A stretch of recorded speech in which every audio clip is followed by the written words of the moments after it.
Next level.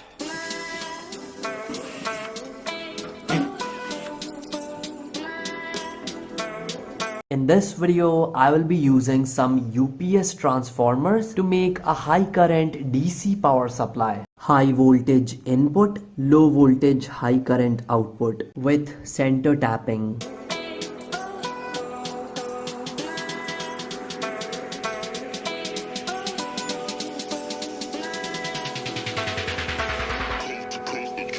Next level.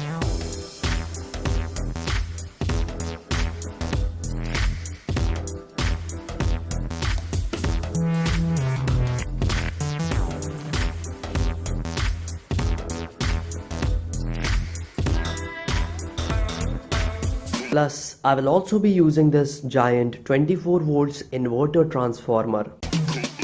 Next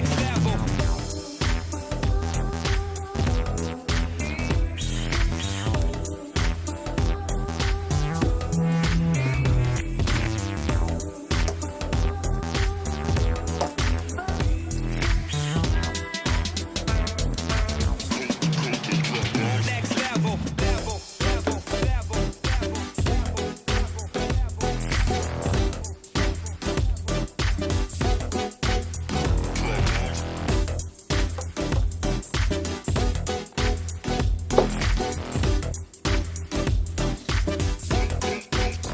Next level.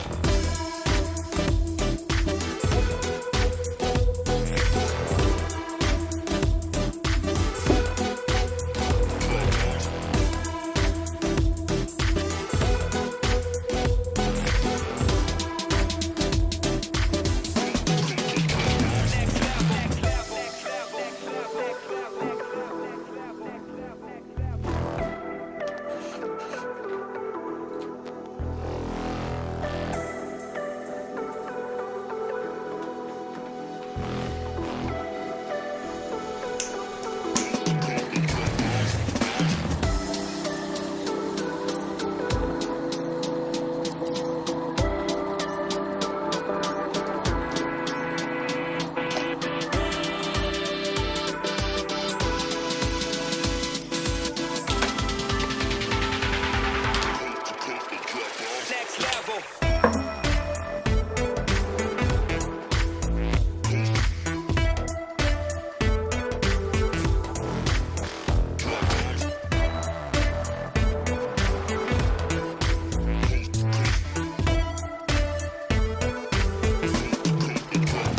Next level.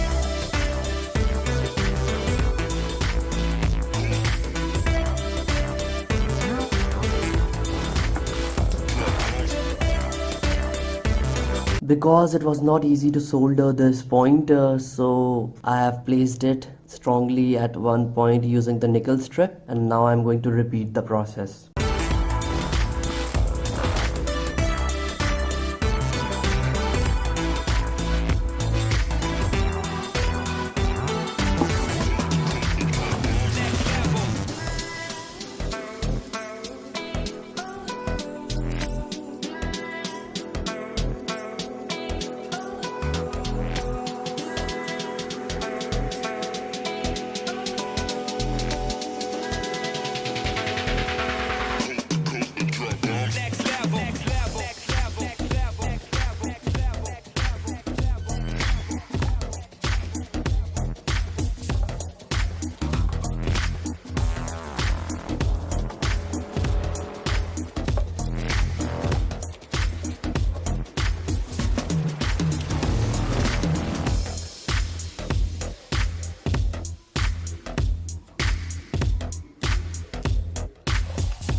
Now comes the most difficult part, which is equal current division. The overall current that I need from this setup is only 35 amps continuous, because of which I've placed two MCBs. As you can see, the upper one is 25 amperes and the one below it is only 10 amperes. So this means that the upper MCB is going to carry 2.5 times more current than the one below it. So I will have to divide the wire accordingly. Here, as you can see, there are 7 strands. So 2 strands separated, and here we have 5 strands.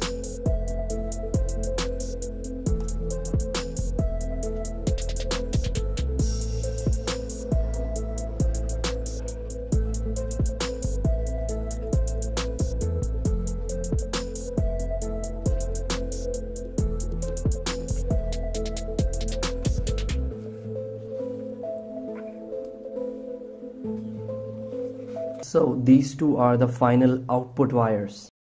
Now comes the high voltage side.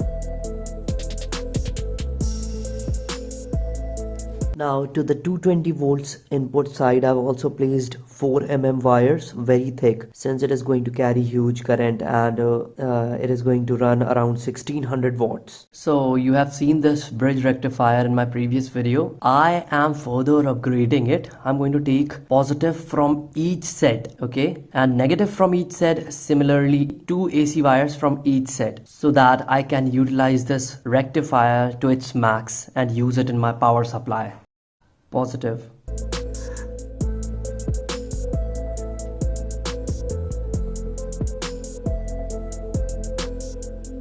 Now the diagonal opposite of positive is negative.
So guys, the machine is finally complete. Let's do the voltage measurement. As you can see, the output voltage is 48.26 volts with a maximum output current of up to 35 amperes. Now this is a 24 volts DC motor. Let's test this one first.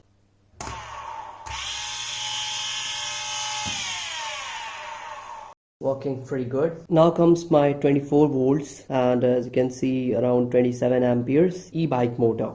Let's see if it can run this. Oh!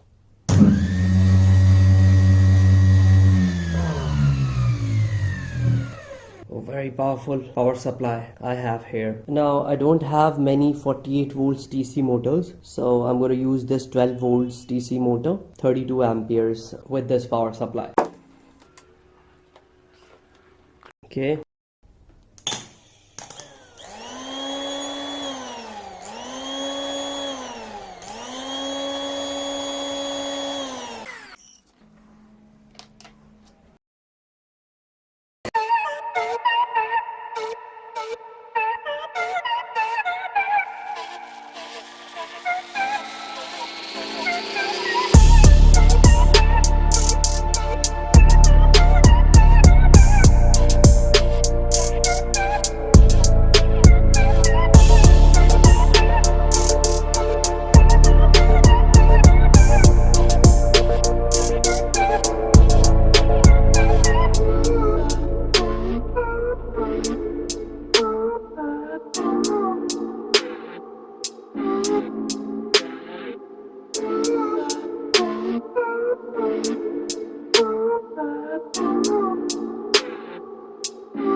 Hi, this what you see is the boost converter that I made in my previous video. In this video, I'm going to use the driver circuit of this boost converter to power up my inverter that I'm going to make in this very video. So guys, this what you see is the UPS transformer, and this one, as you can see, I've connected the driver circuit. Now all I have to do is connect this terminal and it should start working, which is a 12 volts supply. Okay. Once again. The f.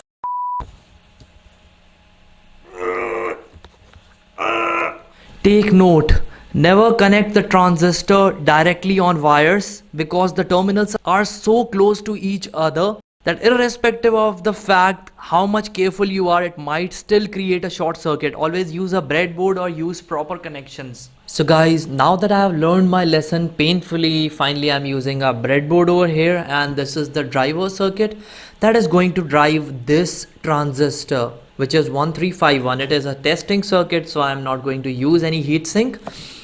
And there is a 12 volts battery, UPS battery, which is already connected. And to drive the driver circuit, I'm going to use this 1.2 volts cell. So all you have to do is connect the cell and it should start working. Always keep your hands away from the output terminals of the transformer that is being used for the inverter, because once connected it is going to produce voltage more than 220 volts, possibly even 500 volts, because the output is uncontrolled. So guys, as you can see that I have connected the multimeter to the output terminals of the UPS transformer. So I'm going to use the same battery, yes, and plus, yeah, I also have to see if it is producing some volts. Okay. Whoa!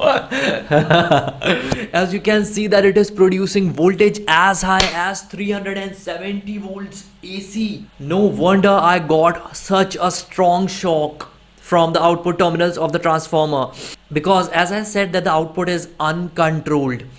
And I believe that we can run a lot of loads from this type of circuit. Yes, of course, not with just one transistor. So here I have two transistors that I'm going to connect in parallel. So guys, your hidden question for today is, what was the final output voltage of my boost converter in my previous video? Now only one terminal is left, which is the common base. So this is, guys, the base wire that I'm going to connect. It is thin because the base current is comparatively lesser. This is how you are going to do it. Now let's connect it to the driver circuit and transformer and see how much load we can operate with it. So guys, I have finally made and connected the two transistor switch, and for high speed switching the driver circuit has also been connected. Now the first thing that I have to do is turn on this power supply, and this is the display. It will show somewhere around 13 volts to which I have set, and after that I will have to touch this white wire to this one, and then this transformer will start giving good output. So guys, here as you can see that it is flashing 13.3 volts. Here comes the part of connecting this. Yeah, that's the switching part. This switching circuit is also on, because of which there is a little buzzing sound. So let's connect some load. So the bulb holder has been connected here, and I have this 18 watts LED bulb. So let's connect it. Now let's turn on the supply and you will see the display over here. Yeah, at present it is not glowing because the switching circuit is not giving switching supply to this transistor, but as soon as I'm going to connect it, switching supply should be available to this circuit. Okay, sorry. You see that it is glowing perfectly. Now let's turn it off. Oh,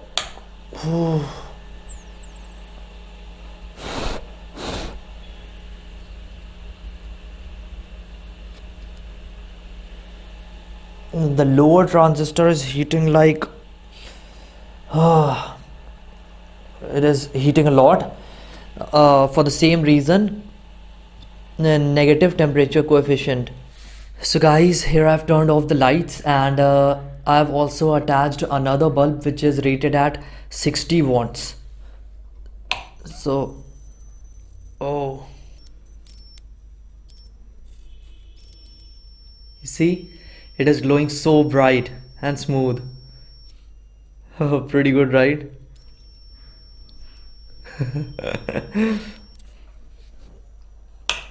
Here I have removed that because I really want to try the 100 watts bulb once again. Okay,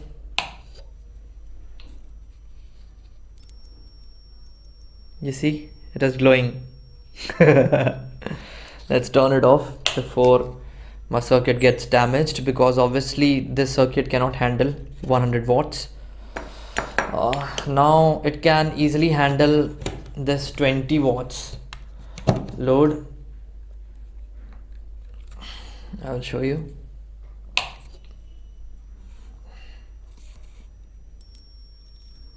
You see, sorry, what am I supposed to do now? Let's wait until it cools down.